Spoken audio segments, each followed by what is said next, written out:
Hello बच्चों, how are you. Class 10 students, board exams आने वाले हैं, रिवीजन का टाइम है।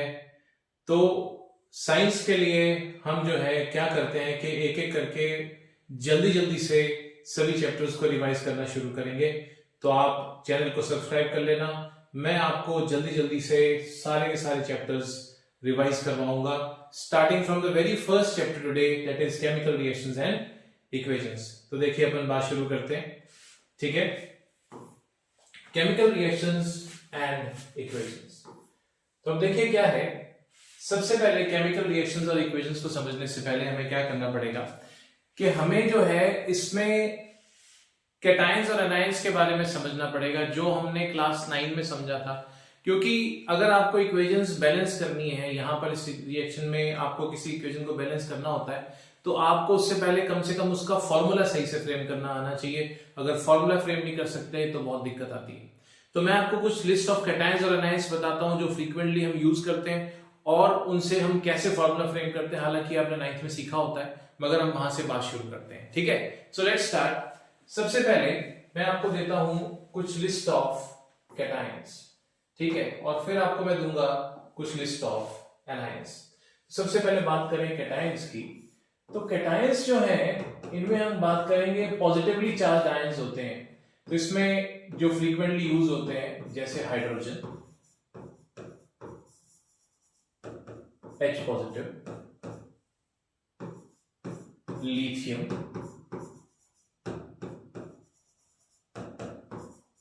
Li positive, sodium,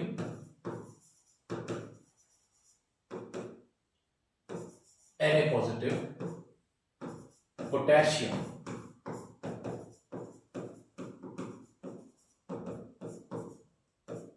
K positive, ammonium,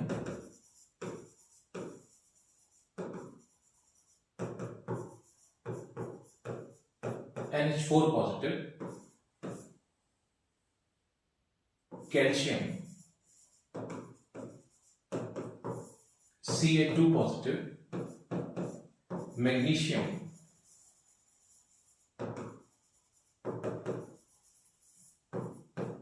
Mg2 positive,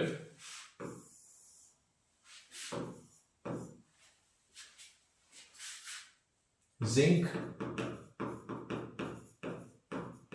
Zn2 positive, aluminium, Al3 positive, silver, Ag positive. अब इसमें क्या होता है कि जैसे ये मैं आपको जो बता रहा हूं, इनके जैसे बेरियम Ba2 पॉजिटिव, इनके जो चार्जेस हैं वो फिक्स हैं। किसी भी कंपाउंड में अगर आप इनको लेंगे तो इनका जो चार्ज है जो आप देख रहे हो फिक्स चार्ज होता है, कभी चेंज नहीं होता। लेकिन क्या होता है कि कुछ ऐसे कैटायंस होते हैं, आई रिपीट, कुछ ऐसे कैटायंस पॉजिटिवली चार्ज आयंस होते हैं जिनमें कि क्या होता है कि उनका जो किसी कंपाउंड में उसमें कोई एक चार्ज होता है, किसी और कंपाउंड में कोई और भी चार्ज हो सकता है, उनकी वेरिएबल वैलेंसी होती है। तो उनके लिए नाम देने का तरीका क्या रहता है, जैसे मान लीजिए मैं आपको बताता हूं, आयरन जो है, आयरन के जो है हमें दो तरह के चार्जेस मिलते हैं अलग अलग कंपाउंड्स में। किसी किसी में आयरन +2 में मिलता है और किसी किसी में +3 में। आप पूछो क्यों सर, तो मैं आपको कहूंगा भाई वो तो अभी बात की बात है, लेकिन ये +2 और +3 इस तरीके से आपके पास चार्जेस अलग अलग कंपाउंड से मिलते हैं। तो अब क्या है कि इसका नाम कैसे दिया जाए। तो इसका नाम देने का जो पुराना मेथड है, पुराने मेथड में क्या है कि जो सिंबल होता है उसके हिसाब से पहले तो नाम उठाते हैं इसके अंदर। जैसे आयरन जो है, आयरन के लिए जो लैटिन नेम है वो फेरम है। तो फेरम के हिसाब से अगर हम चलते हैं तो यहां पर सिंबल बनता है फेर, तो Fe बनता है। तो यहां पर क्या है कि फेरम जो है, फेरम जैसे आप लिखते हैं इसके लिए, तो दोनों के लिए जैसे नाम बना फेरम, आप यहां से क्या करते हैं, इसका यूएम हटा देते हैं। यूएम हटाने के बाद जो छोटा चार्ज है, जो छोटा चार्ज है उसके लिए हम यहां पर सफिक्स लगाते हैं अस, और बड़े चार्ज के लिए चार्ज के सफिक्स का लगाते हैं इक, ठीक है। इसी तरीके से मान लीजिए आप कॉपर की बात करते हैं, तो कॉपर जो है अपने किसी किसी कंपाउंड में Cu+1 मिलता है, किसी में +2 मिलता है। तो कॉपर का भी वही सीन है कि जो उसका लैटिन नेम है क्यूप्रम है, तो क्यूप्रम से इसका नाम जो है क्यूप्रम सिंबल यहां पर आया हमारे पास। तो क्यूप्रम क्यूप्रम यहां पर आपने जो है इनका यूएम हटा देना है और जो आपका छोटा चार्ज है उस छोटे चार्ज के लिए तो आपने लगा देना है सफिक्स अस और बड़े के लिए क्या लगा देना है इक। ठीक है, तो इस तरीके से क्या होता है कि आप जो है ये कुछ कॉमन कैटायंस हैं जिनको आप यूज करते हैं। जैसे लेड जो है वो यहां पर +2 और +4 होता है, लेकिन जब हम बात करें 10th की एनसीईआरटी में तो लेड जो है आपको सिर्फ एक +2 स्टेट में ही लेकर चलना है। तो ये इस तरीके से क्या होता है कि आपकी ये कैटायंस की लिस्ट है। ठीक है, अब कैटायंस और एनायंस आप नोट कर लो अपने पास। कैटायंस की लिस्ट आपको इतने कम से कम, ऐसे तो लिस्ट बहुत लंबी है, लेकिन क्या है कि अगर आप क्लास 10 की बात करें तो एक बार आप अगर इतना याद रख लेते हैं तो हमारा काम बहुत बढ़िया से हो जाता है। ठीक है, तो कैटायंस करने के बाद अब बारी आती है एनायंस। इसी तरीके से हम एनायंस की बात करते हैं, ये नोट कर लीजिए। तो अब देखिए एनायंस की जब हम बात करें तो एनायंस में क्या होता है, नेगेटिवली चार्ज आयंस होते हैं, इन पे नेगेटिव चार्ज होता है। ठीक है, तो आप इसमें देखिए कुछ कॉमन एनायंस में जैसे F नेगेटिव जो है ये होता है fluoride.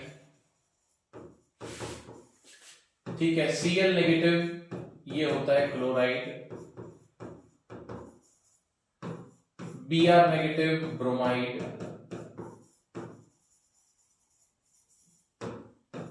I negative iodide, O2 negative oxide, O2 negative peroxide. ठीक है, अब देखिए एक बात आपको बताता हूं मजेदार।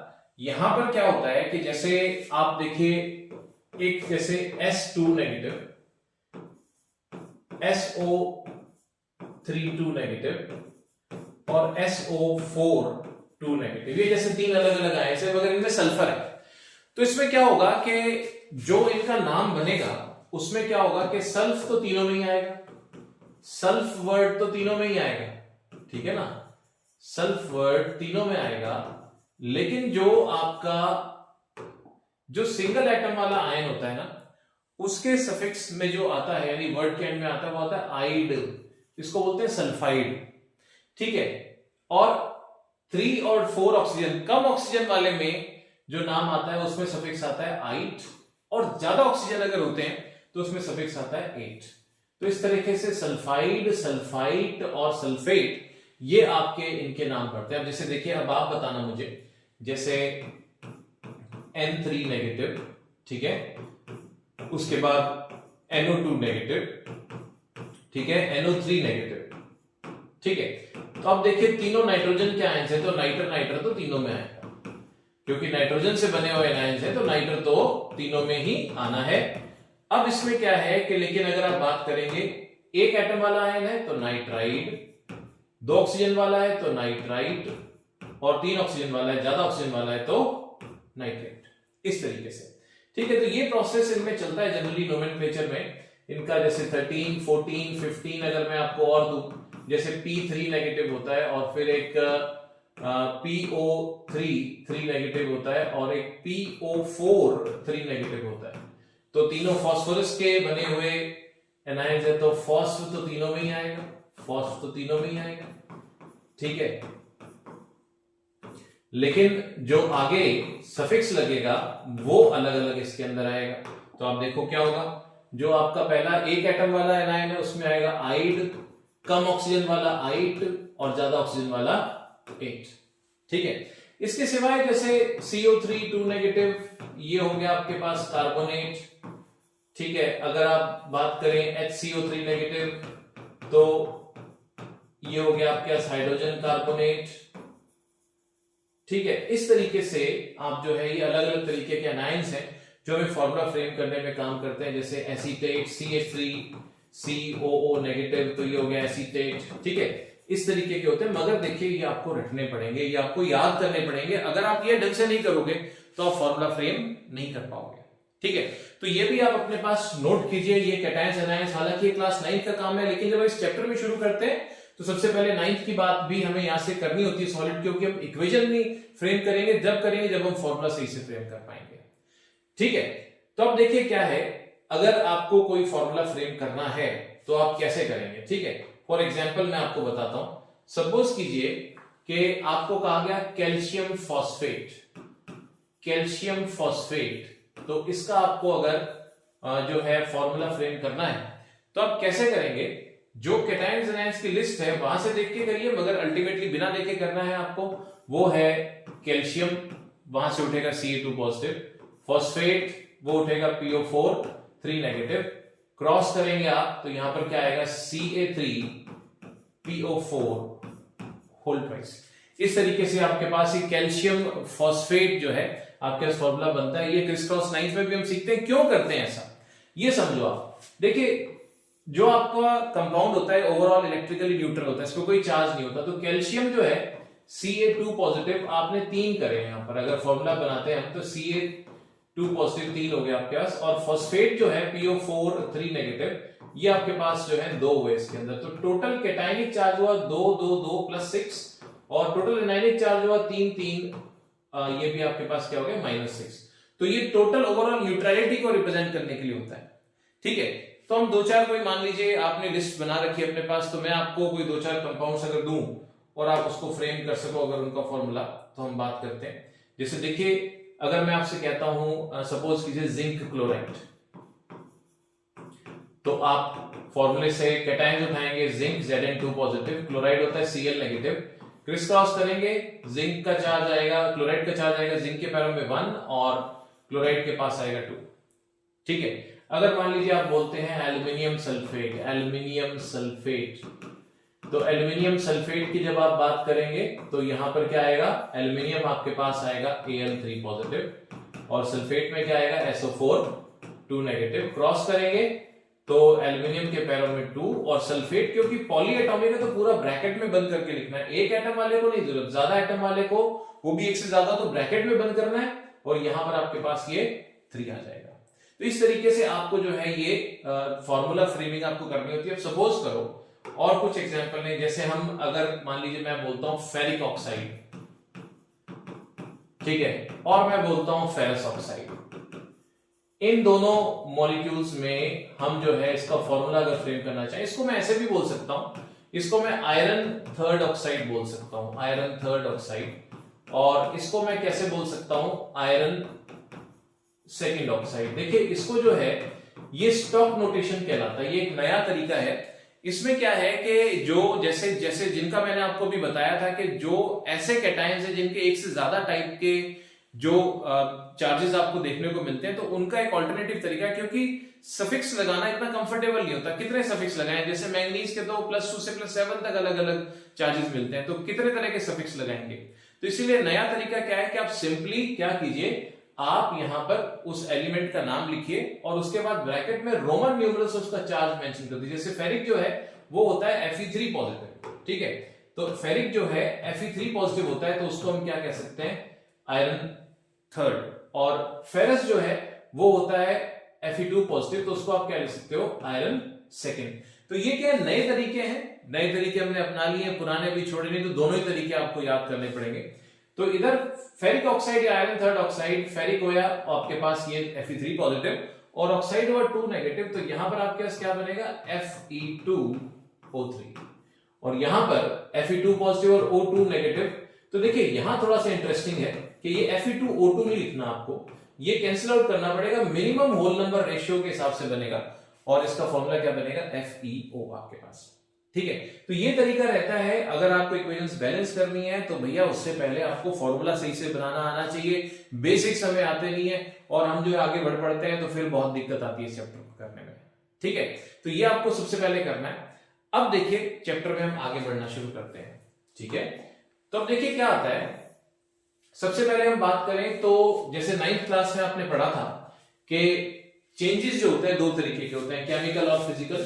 तो इस पर तो ज्यादा ना जाए, जैसे केमिकल चेंज है कंबशन, रॉटिंग, रस्टिंग, डाइजेशन, लेकिन फिजिकल चेंजेस में मेल्टिंग, श्रेडिंग, बॉइलिंग, चॉपिंग, ठीक है, इवेपोरेशन, कंडेंसेशन, ये सब आपके फिजिकल चेंजेस होते हैं, सिर्फ जिसमें स्टेट्स ऑफ मैटर चेंज होता है, ठीक है। पर अभी हमारा ये ज्यादा सब्जेक्ट ऑफ कंसर्न नहीं है, हमारा बेसिक काम है यहाँ पर केमिकल चेंजेस को पढ़ना, ठीक है।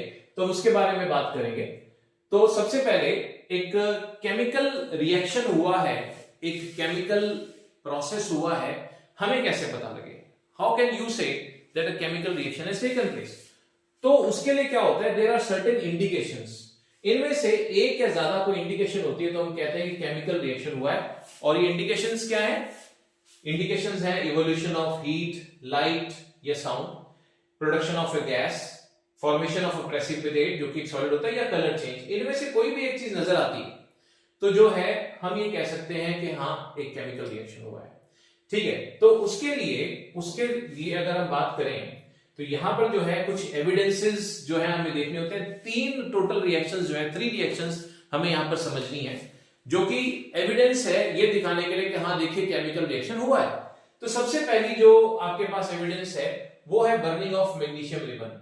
मैग्नीशियम रिबन को, एक मैग्नीशियम रिबन जो है थोड़ा सा ग्रे से, ज्यादातर आप देखो मेटल्स जो है ग्रे कलर के होते हैं, आप कॉपर को, गोल्ड को छोड़ दो, ठीक है, तो आप अगर ध्यान से देखोगे तो अधिकतर मेटल्स जो है वो हल्के सिल्वरी, व्हाइट, ग्रे या ब्लैक कलर की होते हैं। तो मैग्नीशियम भी उसमें से अलग नहीं है, हल्का सा ग्रे कलर का मेटल होता है। और अगर आप इसको जलाते हो तो उसमें आप देखोगे एक बहुत डेजलिंग व्हाइट फ्लेम आती है। और केमिकल रिएक्शन में क्या होता है कि जो मैग्नीशियम है ऑक्सीजन से रिएक्ट करके मैग्नीशियम ऑक्साइड बना लेता है। तो इसके अंदर जैसे हमने देखा कि क्या एविडेंस है, जैसे बहुत ज्यादा लाइट इवॉल्व हो रही है इसके अंदर, और स्टेट या फॉर्म भी जो मैग्नीशियम रिबन जो एक ग्रे कलर का आपके पास सॉलिड था वो व्हाइट कलर के मैग्नीशियम ऑक्साइड में कन्वर्ट हो जाता है। तो ये हमें बताते हैं कि हाँ देखिए यहाँ पर केमिकल रिएक्शन हुआ है। इस तरह की लाइट एमिट होना एक केमिकल रिएक्शन का एग्जांपल है, डेजलिंग व्हाइट फ्लेम। ये बातें आपको याद रखनी होती है। अब इस रिएक्शन में एक और इंपॉर्टेंट बात आपको याद रखनी होती है, वो क्या होती है कि मैग्नीशियम जो है वो एक बड़ा रिएक्टिव टाइप का मेटल है और वो रिएक्ट करता रहता है। तो उससे क्या होता है कि जो यहां पर उसके ऊपर क्या होता है कि एक लेयर डिपॉजिट हो जाती है, और वो लेयर होती है मैग्नीशियम ऑक्साइड की, बड़ा बड़ा मैग्नीशियम भी उसके ऊपर मैग्नीशियम ऑक्साइड बन जाता है। तो उसको हटाने के लिए आपको मैग्नीशियम को जलाने से पहले you need to clean it with the sandpaper. आपको सैंड पेपर से उसको जो है क्लीन करना पड़ेगा। ठीक है, तो सैंड पेपर से क्लीन करके ही आप मैग्नीशियम रिबन को जलाएंगे। तो ये भी बड़ा फ्रीक्वेंटली आस्क्ड क्वेश्चन है कि भाई क्यों ऐसा होता है। तो एक्चुअली क्या है कि मैग्नीशियम रिबन को हम सैंड पेपर से क्लीन करते हैं ताकि उसके ऊपर डिपॉजिटेड मैग्नीशियम ऑक्साइड की जो पैसिव लेयर है वो हम इसके ऊपर से हटा सकें। ठीक, उसके बाद अगला जो एविडेंस आता है वो आता है कलर चेंज और फॉर्मेशन ऑफ अ प्रेसिपिटेट। देखिए यहां पर आप क्या देख रहे हो, एक रिएक्शन देख रहे हो जिसमें दो सॉल्यूशंस को मिक्स किया है जो इनिशियली कलरलेस है, मगर मिक्स करते ही वहां पर आप क्या देखते हो कि आपके पास एक येलो कलर का फ्लोटिंग सॉलिड यहां पर इकट्ठा हो जाता है। तो ये क्या हुआ है एक्चुअली इसके अंदर कि आपने जो दो सॉल्यूशंस लिए हैं वो है पोटेशियम आयोडाइड और लेड नाइट्रेट। ये दोनों कलरलेस एक्वस सॉल्यूशंस होते हैं और वैसे देखें अगर सॉलिड कंडीशन में देखें तो ये व्हाइट सॉल्ट्स होते हैं। एक बार एग्जाम में यही आया था कि कलर्स, इनके कलर क्या होते हैं। तो पोटेशियम आयोडाइड और लेड नाइट्रेट इनिशियली जो होता है वो आपका जो है व्हाइट सॉलिड्स होते हैं और पानी में मिलाने पर ये कलरलेस सॉल्यूशंस बनाते हैं। लेकिन जैसे ही आप इनको मिक्स करते हैं तो आप क्या देखते हैं कि एक येलो कलर का फ्लोटिंग सॉलिड यहां पर देखने को मिलता है और वो होता है लेड आयोडाइड। इसका रंग येलो होता है, साथ में पोटेशियम नाइट्रेट बनता है एक्वस सॉल्यूशन। लेकिन ये येलो जो प्रेसिपिटेट है, ये येलो जो सॉलिड बनता है, ये प्रेसिपिटेट कहलाता है। ऐसी रिएक्शंस जिनमें प्रेसिपिटेट बनता है उनको आप क्या बोलते हो, प्रेसिपिटेशन रिएक्शंस बोलते हो। और प्रेसिपिटेट होता क्या है, when you mix two aqueous solutions or you pass a gas through an aqueous solution, then the solid mass formed is known as a precipitate, and such reactions are known as precipitation reactions. ठीक है, तीसरा evidence जो आता है इसके अंदर वो क्या आता है, वो है एक एक्टिविटी जिसमें आप क्या करते हैं कि हाइड्रोक्लोरिक या सल्फ्यूरिक एसिड के अंदर जिंक डालते हैं आप, और आप क्या देखेंगे कि कलरलेस ओडरलेस गैस इसके अंदर इवॉल्व हो रही है। तो इवोल्यूशन ऑफ गैस भी एक एविडेंस है कि हाँ एक केमिकल रिएक्शन हुआ है। यहां पर जो गैस होती है that gas is hydrogen gas. और दूसरा, इस टेस्ट ट्यूब को हमने कुछ नहीं किया, हीट नहीं किया, लेकिन स्टिल ये टेस्ट ट्यूब जो है वो गर्म हो जाती है। इसका मतलब इस रिएक्शन में हीट रिलीज हो रही है और ये जो है एक एक्सोथर्मिक रिएक्शन है। तो यहां पर भी हम ये कह सकते हैं कि यहां पर एक केमिकल रिएक्शन हुआ है क्योंकि गैस इवॉल्व हुई है और हीट भी रिलीज हुई है, रिएक्शन एक्सोथर्मिक है।